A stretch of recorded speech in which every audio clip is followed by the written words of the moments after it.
you know. Such a pretty smile, I want to see it once in a while. But you were right for me. You were right for me. Yeah, baby. You ready to rumble? Yep. Okay. All right. This is Real Raw Recovery. I'm Joe Tilley. Tyler Tilly, Bangkok. And Bangkok. Okay, so let's open with a moment of silence followed by the Serenity Prayer. We prayer.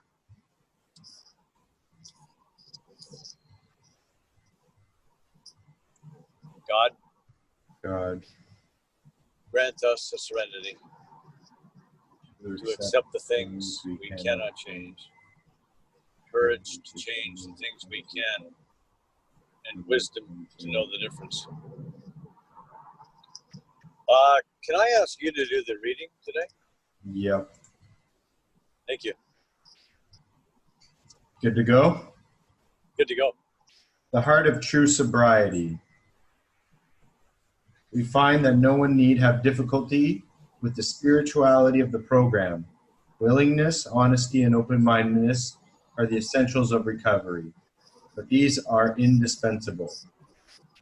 AA page 568. Am I honest enough to accept myself as I am and let this be the me that I let others see? Do I have the willingness to go to any length, to do whatever necessary to stay sober? Do I have the open-mindedness to hear what I have to hear, to think what I have to think, and to feel what I have to feel? If the answer is yes, I know enough about the spirituality of the program to stay sober. As I continue to work the 12 steps, I move on to the heart of true sobriety, serenity with myself, with others, and God as I understand Him. Yeah.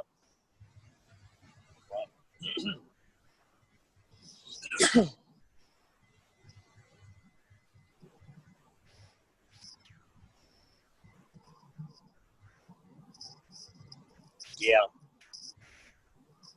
It's funny. I was taking a guy through the book this morning, and we were going through, working with others and talking about how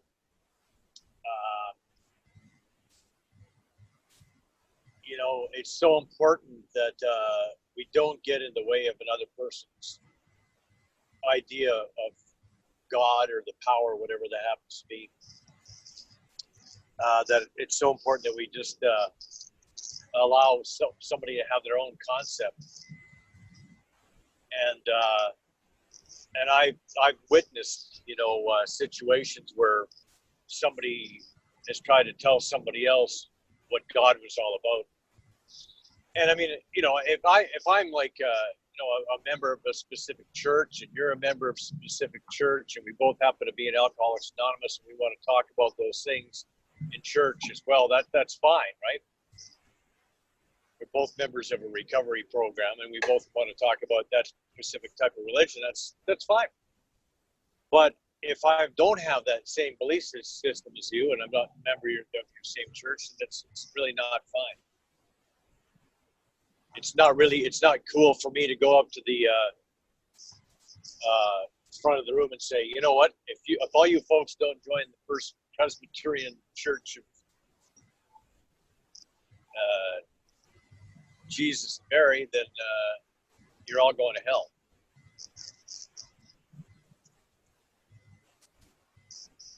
That's not good for me to do something like that. Because somebody like me who came into into recovery with no idea of any type of God, religious or otherwise, that would have really interfered with my ability to choose the concept of God that was greater, a power greater than myself.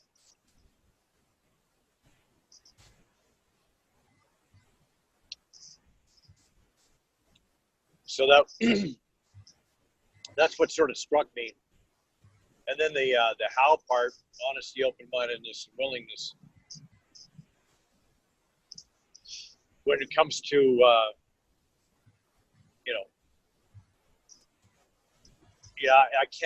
I don't believe it's possible to get sober without having some kind of concept of a power greater than myself, I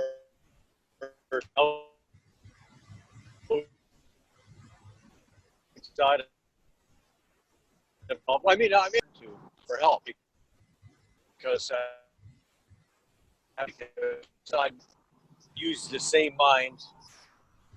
I can't think myself into wellness with the same mind that created the sickness. So I have to have an open mind to a new way of looking at things. It doesn't have to be any specific religion or anything like that, but I have to have an open mind.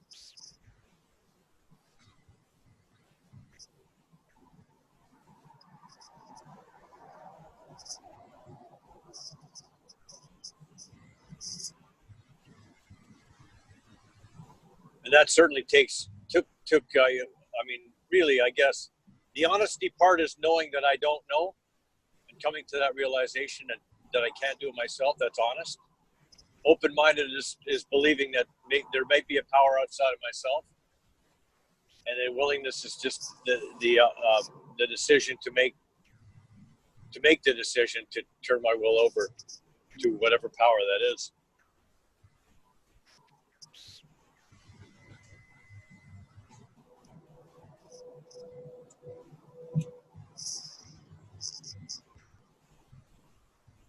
How you doing? I'm good. Yeah, I'm doing good today. I'm gonna go golfing. Okay. Yeah.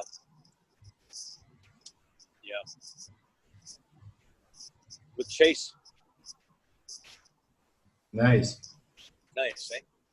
And a couple other guys. Yeah.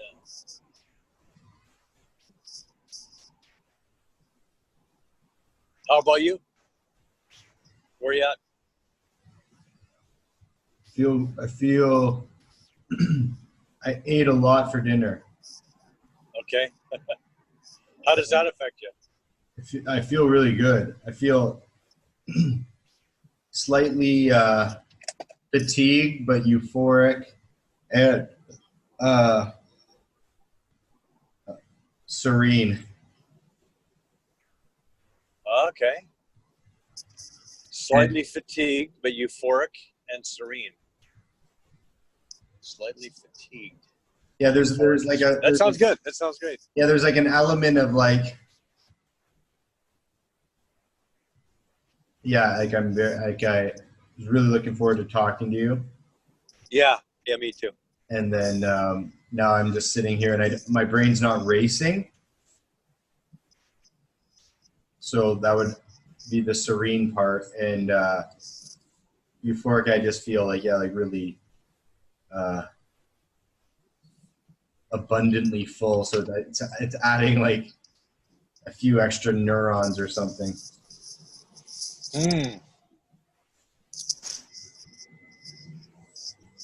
But I think I'd like to say it's in my first year that I would like to think that anyway, that I was driving and maybe I wasn't driving, but I was in the car and the car in front of me had a bumper sticker. And it was just funny because like it's got to be my first year because it's been a slogan of mine that I've carried for like almost 2 decades. Mm-hmm. And the slogan was, you don't have to believe everything you think. And throughout my life, I would write that slogan down in people's cards or big books, or even like in the general population, I would use that mantra and that logic. Yeah. because the brain can be so harmful at times and so like misleading. Yeah. Yeah. And so I remember I just recently, actually about 2 years ago, maybe I put it in a little painting. I don't know how to describe it otherwise, but like I made a little painting. Yeah. And on the little painting, all it said was, you don't have to believe everything you think. Right. And it had to be maybe 3 years ago. And I gave it to my buddy, who's a fellow Canadian. He's not in sobriety, but he's a good friend of mine. And I gave it to him just like to have, as a gesture. I just really loved the slogan. Yeah. And being in Thailand, but he speaks English, he would get it. And I think he's the kind of guy to understand that kind of logic and get off on it. Yeah. And I gave it to him, and then 3 years later, his daughter found it and then read it. He video recorded her. She's like half Thai. So he video recorded her saying, you don't have to believe everything you think. And I just thought, oh, it's so cool that that mantra lives on, and that he found that little painting and then she read it out loud, because I think the mind is like a really funny thing, because I don't disagree with you, but I don't fully believe like in the logic, like I really believe your mind's a miraculous thing. My brain is a miraculous thing. And the longer I'm alive, the more I really come to realize how powerful my brain is. Even with my connection with God, like with no brain, there's no connection to God. And we even talked about that a few podcasts ago. Like I said, like we both kind of concluded, you ended up saying like, well, we don't know. But I said, like, does the guy who's like talking to himself in a ditch have a concept of God? And you're right, like we don't know. But I know for me that the more intelligent I get, or the more I grow mentally, it actually increases my connection with a higher power. But I also believe that at the end of the day, the only thing that is going to get me out of this fucking mess is my brain. And even if it means like I need outside counsel, or I need to have an open mind to let in resources, my mind's the one that's going to filter through and like form a solution. Or even if it's like taking someone else's suggestion and using that's me and my mind embracing it and taking it on, because it could easily reject that information. Yeah. And so like it's just like but filtering, taking what you need and not taking in what you don't want.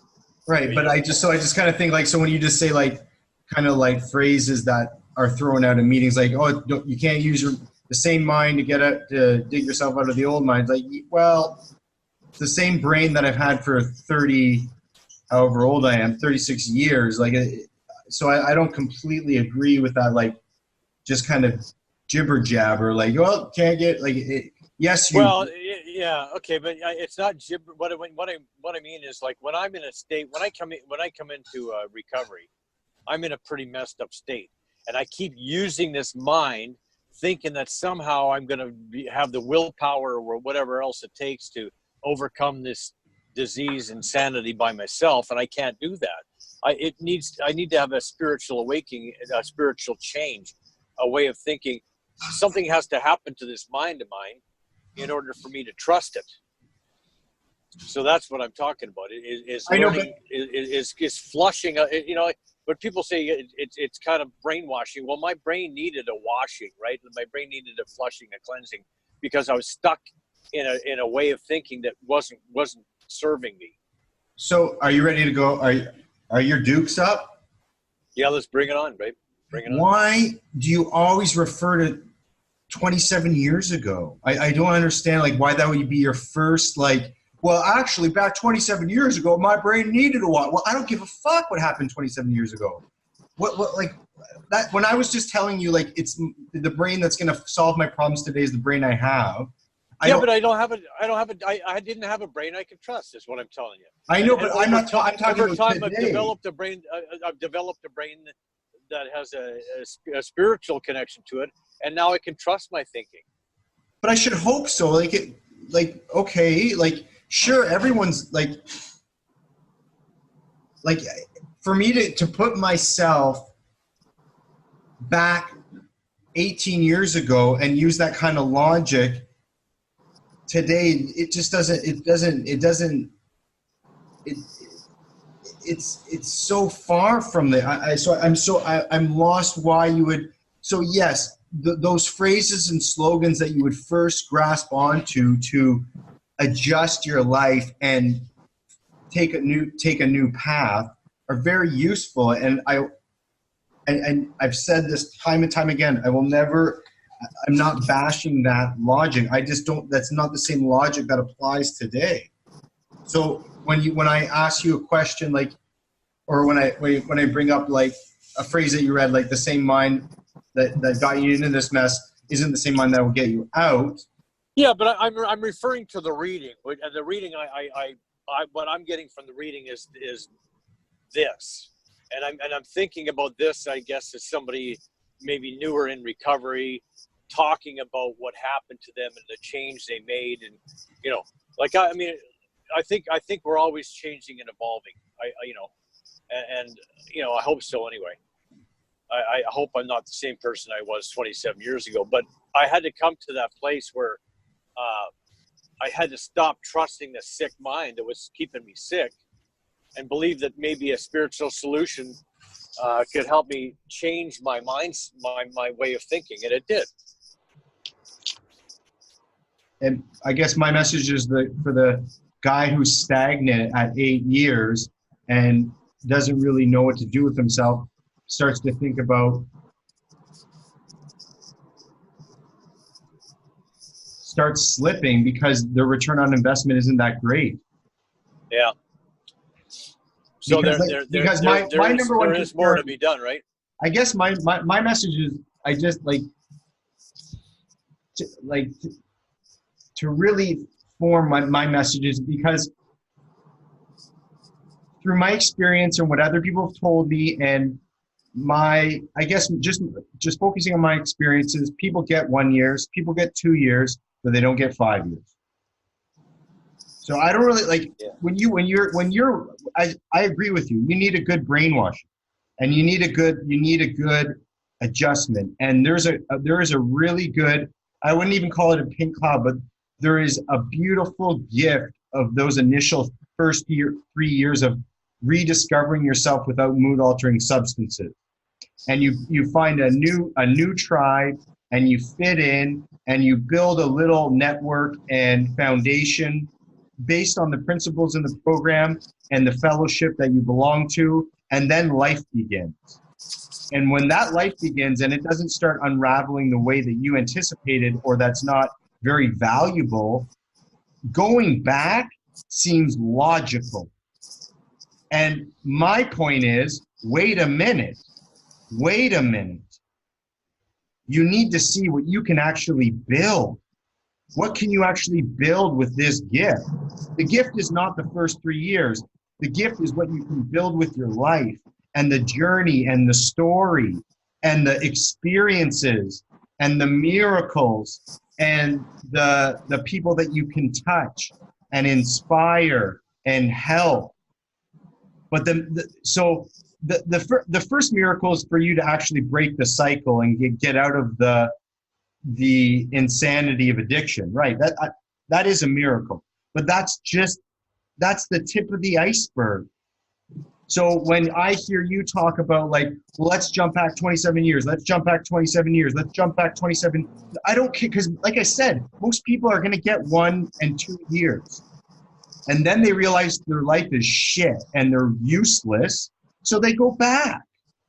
And what I'm saying is, wait a minute. Now it's time to go all in. If you're not all in yet, now is the time to go all in, because now you've got yourself out of that old routine. You've beat addiction to an extent where you're living a new way of life. Now it's time to double down. And now it's time to assess who I really am. And now it's time to take another inventory of who I am as a sober individual, as a clean individual. Who am I really? Because I've been doing this now for 2-3 years. Now I can get a really fair assessment of who I really am, not who I once was under, like, as a fucking drunkard or loose ball. No, but who am I really as a raw individual without any self-medication? Who am I really? That is the most important part, because most people don't get 5 years because they find out who they are and they realize they're fucking worthless. And that's when the change really happens.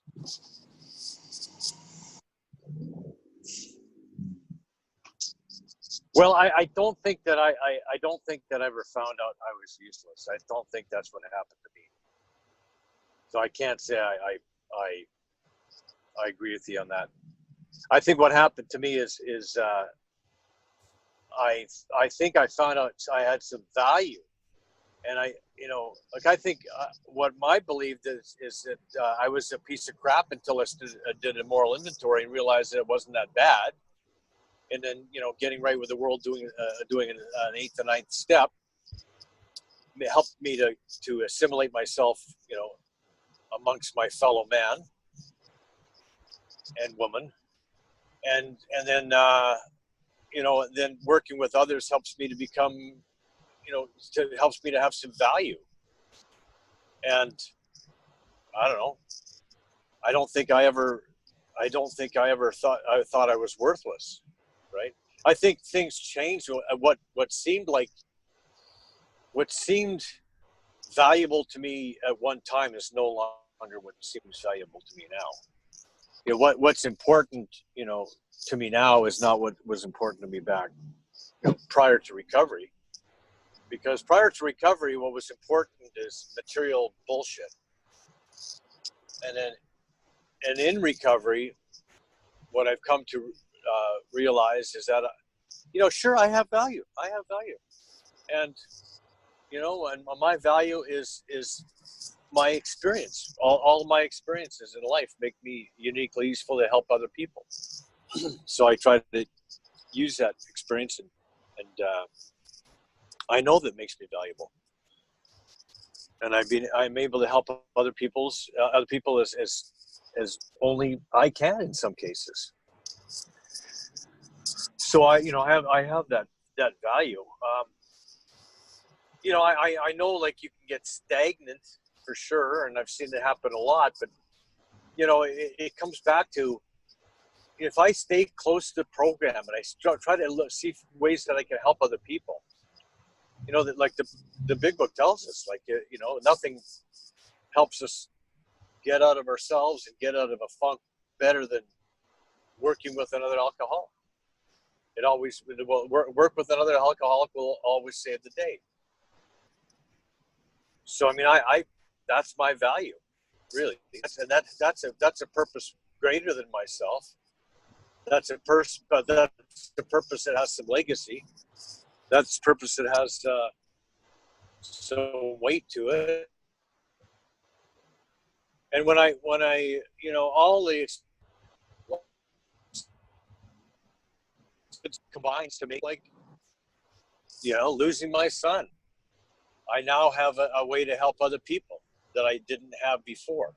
This is an experience that a brutal, hard, deep, wounding experience that allows me to help other people. Yeah. So always, what it comes down to, it's helping others is the book tells us how work with others will always save the day. And all of my experiences make me uniquely useful to help other people. So, even losing a son, you go through that horrible, awful, wounding experience, and understanding that experience now makes me uniquely useful to help other people. And it's not just people who have lost children. I can help people who have suffered loss or experienced depression or anything else, because, it's knowing that every experience we have doesn't go, like, it's not a waste, right? It's not this feeling, this understanding that I have, that my experience makes me uniquely useful to help other people. And I feel that at a deep level, and I don't look at this as something that, how I've had to suffer, or look what God's done to me, or anything like that. I don't go there at all. And I don't go there at all. None of that stuff even resonates with me. I understand that my experience makes me uniquely useful to help other people, and people understand that, we can get through great ordeals, like difficult times. And if we stay connected and spiritual to the best of our ability, whatever that looks like, we can inspire. So I never stopped trying to inspire. I never stopped being inspired.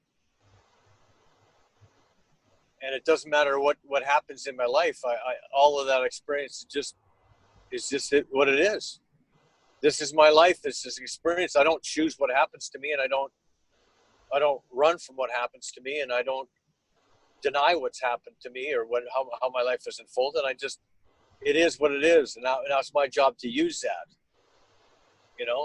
That's not to say that I don't have periods where I feel like I'm suffering or in pain, because I do. I have. I mean, that's a human experience, is to have pain, and we have it at different levels. But I think it's self-centered of me to believe that I'm unique in that way, and that I'm the only one who has pain, or that I can't use this pain to help others. And by having pain, by having fear, by having whatever emotion it is, sadness, fear, and experience it, walk through it, move on, take another step, walk through that, move on. That's inspirational to me when I see other people do it, and I hope that I inspire other people when I do it.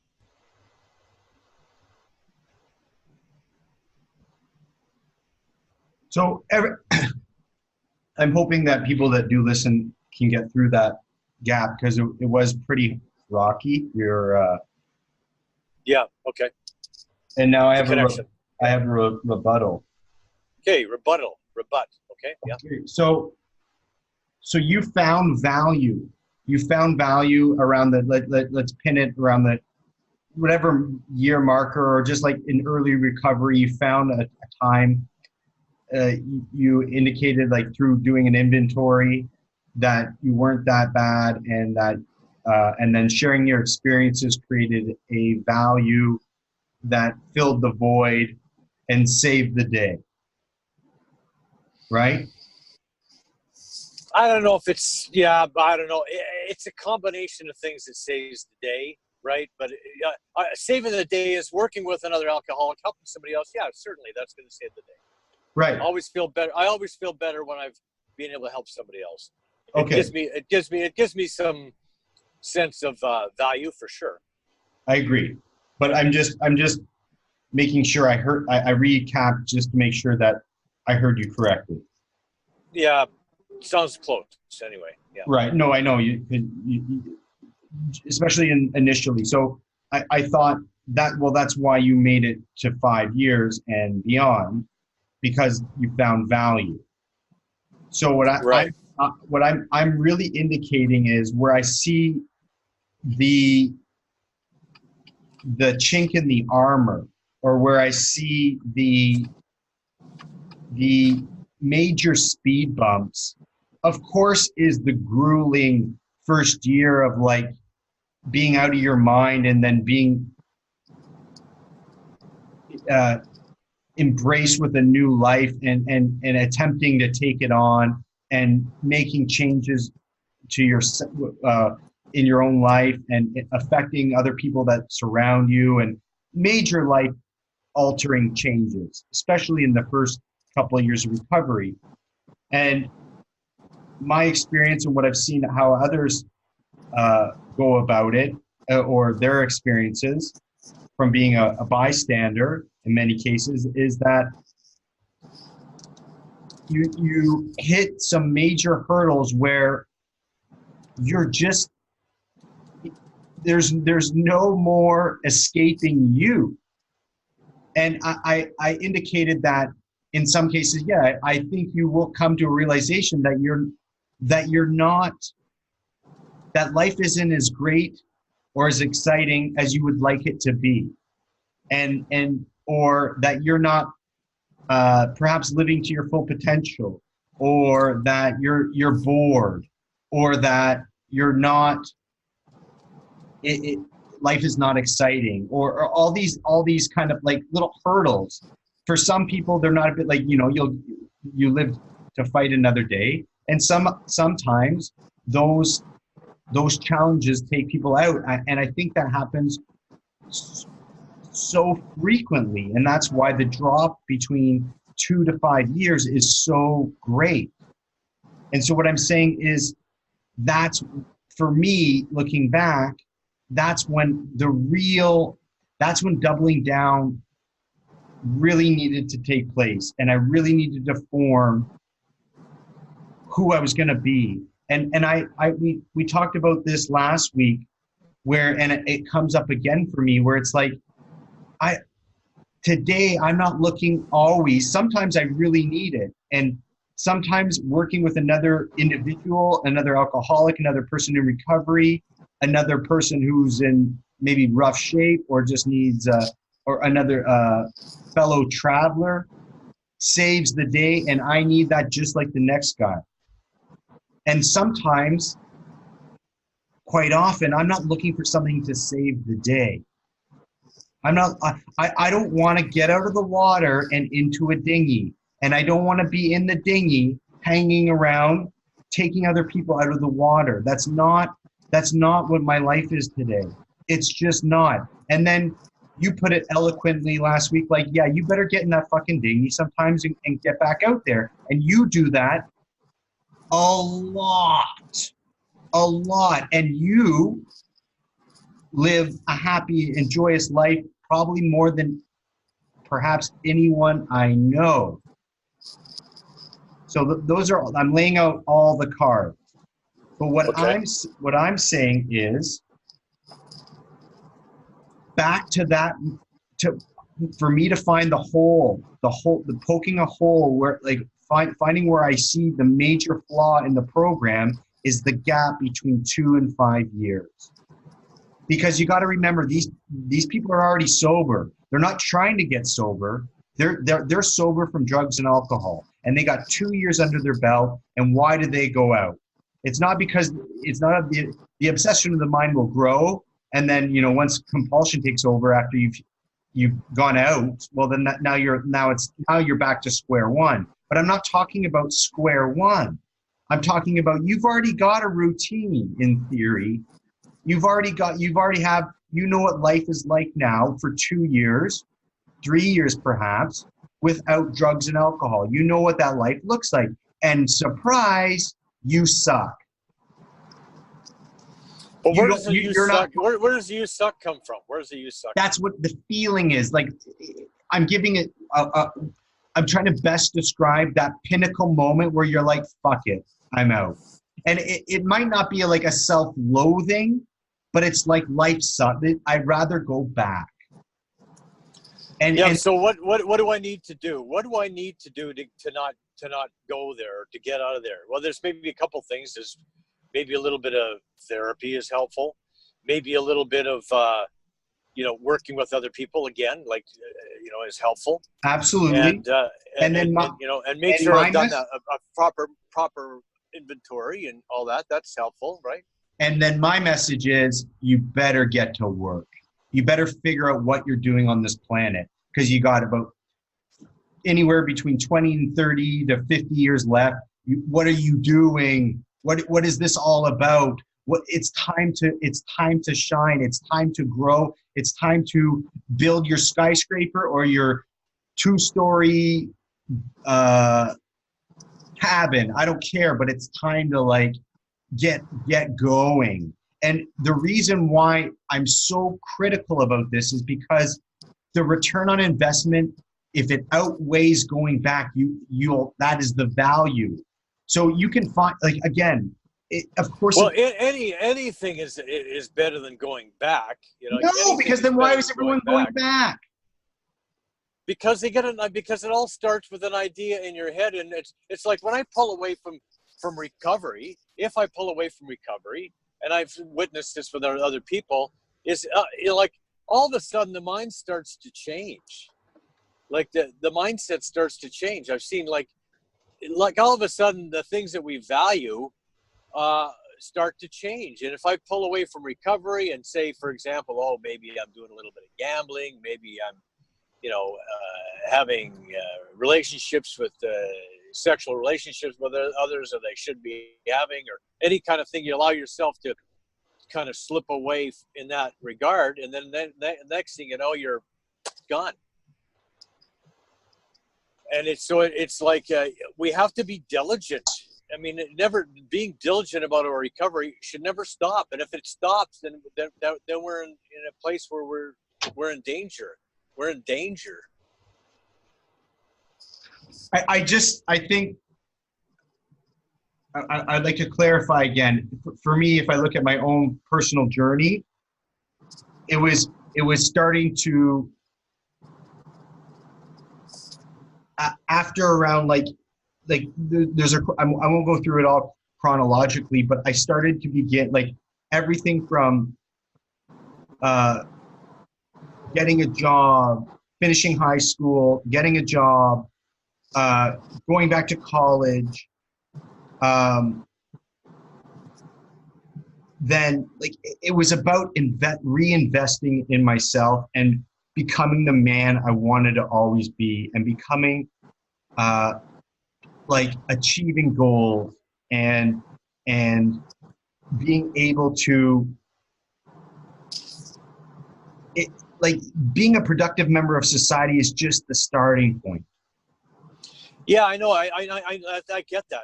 And a guy who was a friend of mine, from a member of my group, he's like 2 years, and he's just gone back to school, and he's got a part-time job working at a treatment center, actually. And you can see that he is really, you can see the joy, and you can see the excitement, enthusiasm for life, and all that other stuff that he's got.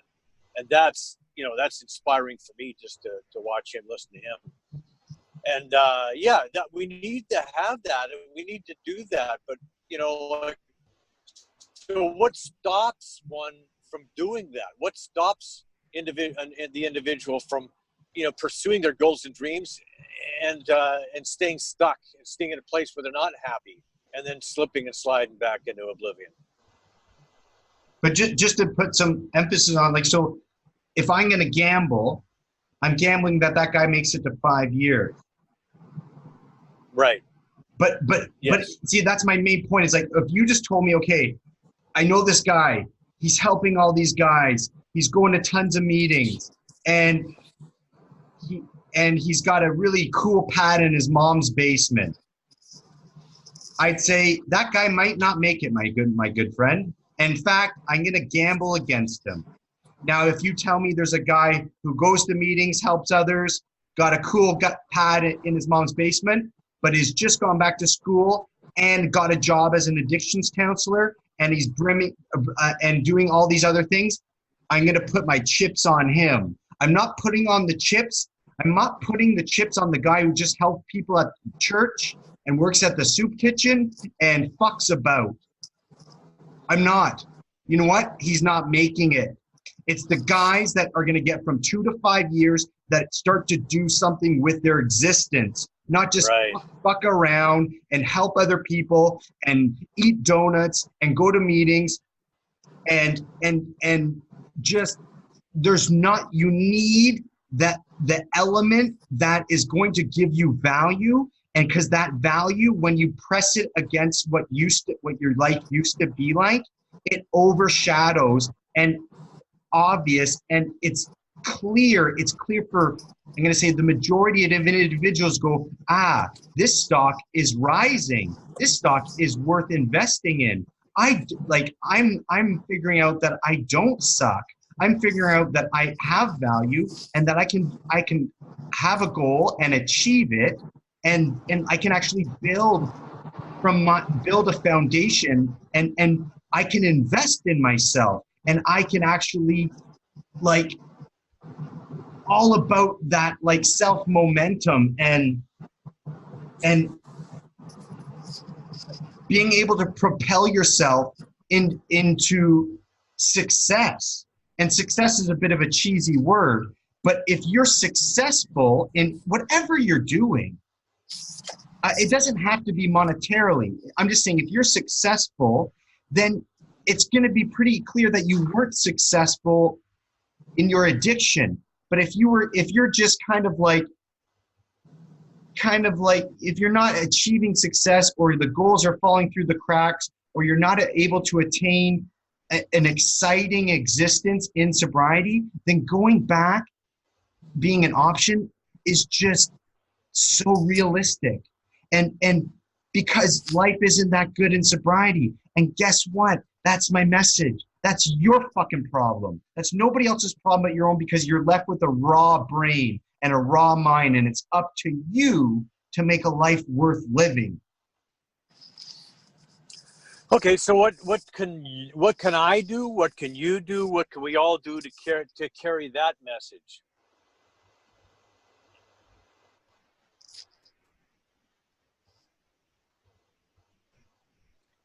Because I like that message. I mean, it's good. It's good. I agree with it. But I really think I hammered it home. We have to try to do more. We have to try to do more.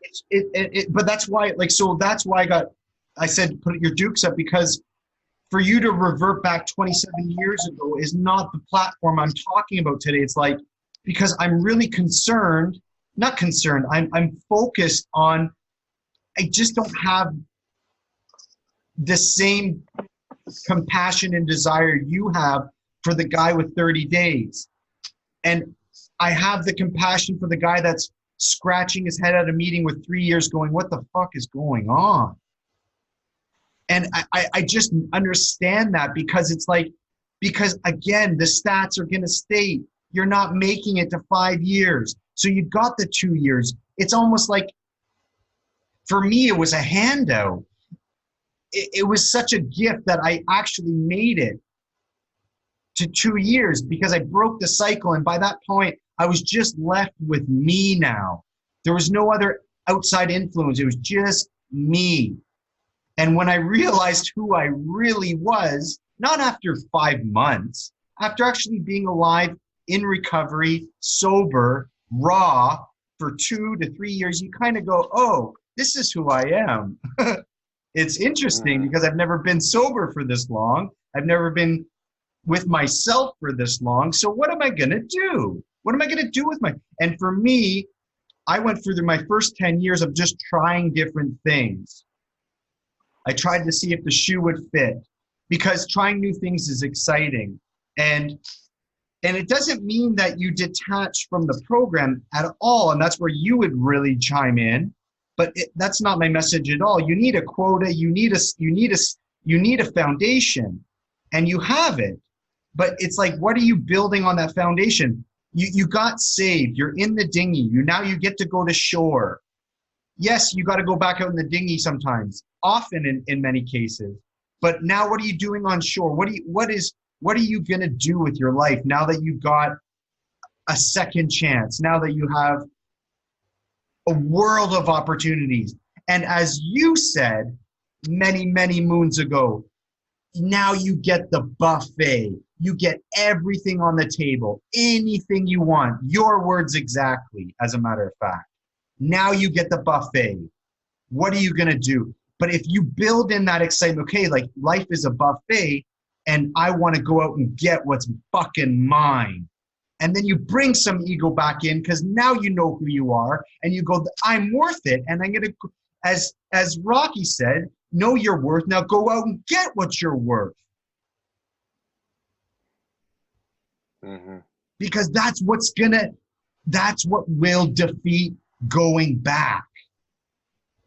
That will defeat going back. I'm not concerned of the guy fucking flip-flopping like a fish at 30 days.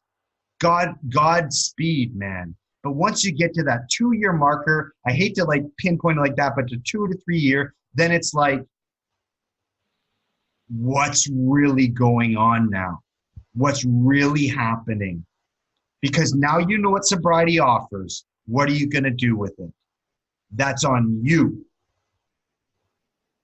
And if you don't want to go back, you better do something. Mm-hmm.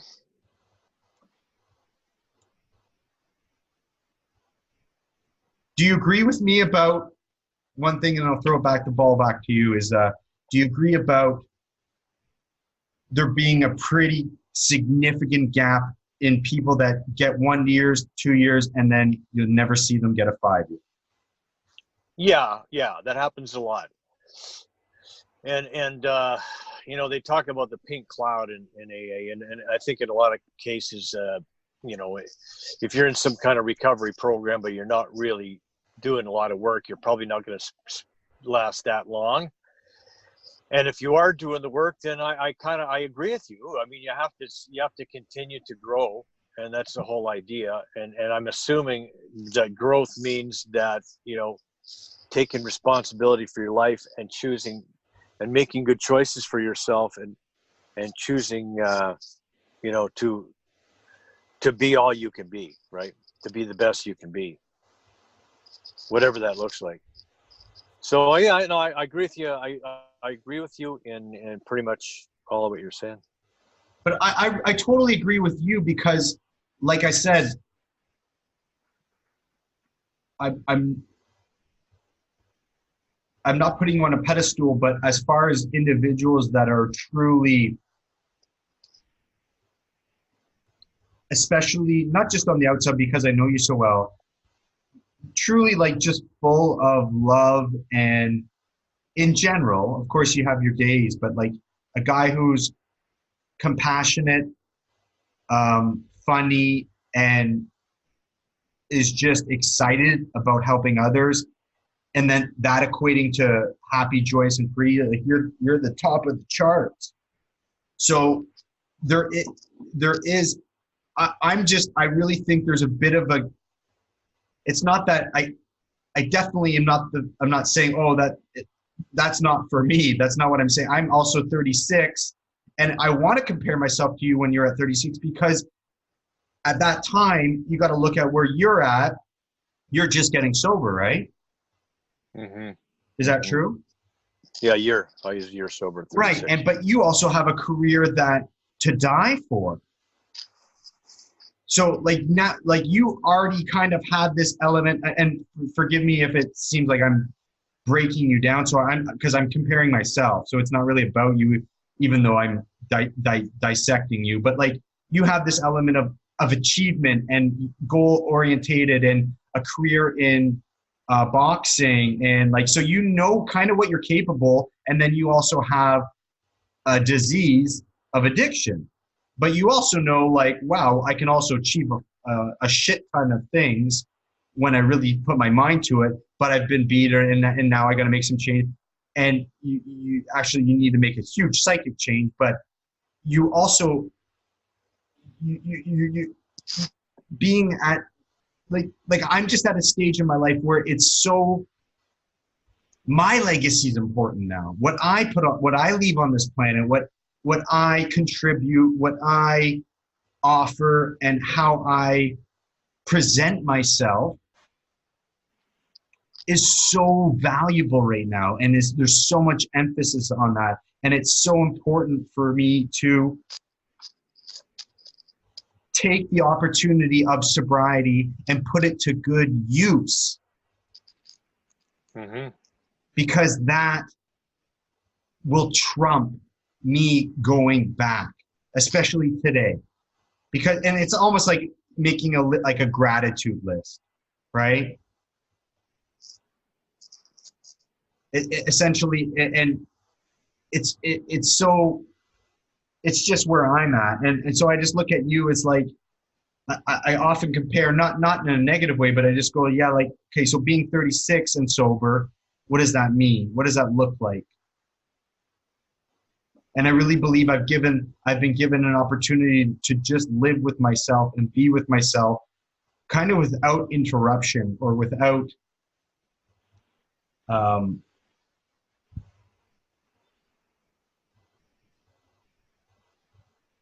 outside influence or outside interference. Mm-hmm. And I just think I'll wrap it up again by just bringing it all back around, is where I really believe there is a gap. It doesn't have to be right at 2 years or 3 years, as I keep saying, but I just believe there's a period where you've lived with yourself long enough in sobriety to really kind of open your eyes and see the routine that you've been involved in for 2 years, 3 years, whatever. And then it's kind of like, okay, I got sobriety in check. Now, like, how am I going to build off of this? Right. And find a way to overcome whatever fear keeps you from doing it. And I mean, really, that might entail, like, really getting honest with people, and might entail like getting therapy. It might entail like working hard, diligently with a sponsor, whatever. But finding a way to get past that fear, right? Whatever fear you might have that keeps you from being all you can be. Okay, are we ready to wrap this up? Yeah, with my last analogy. Okay. I really feel like in some cases, not always and not everyone, I would imagine a lot of people can relate, but some people might not be able to, is like, let's imagine, so last week I gave you the dinghy analogy, like getting pulled out of a rocky sea into a dinghy, and you've been saved by the fellowship. Mm-hmm. But now you're in a dinghy.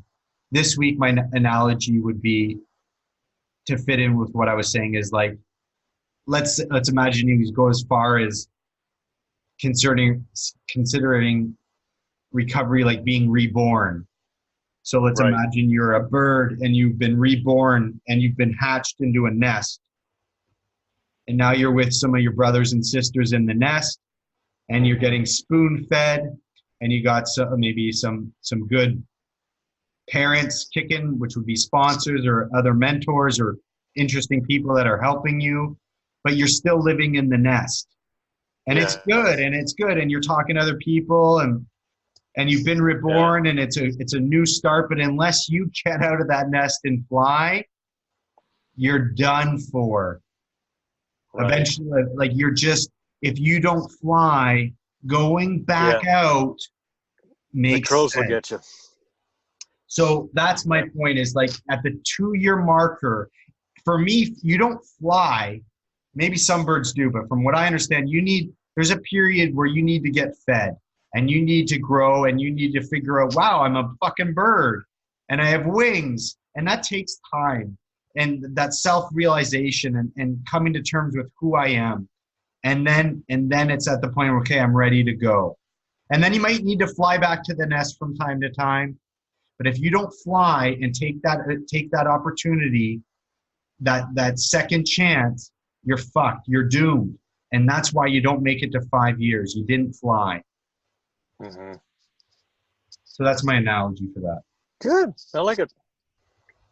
All right. Fly, baby, fly. Okay. God.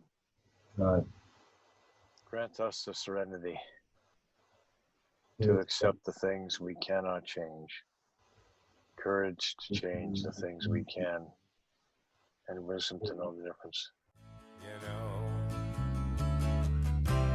Such a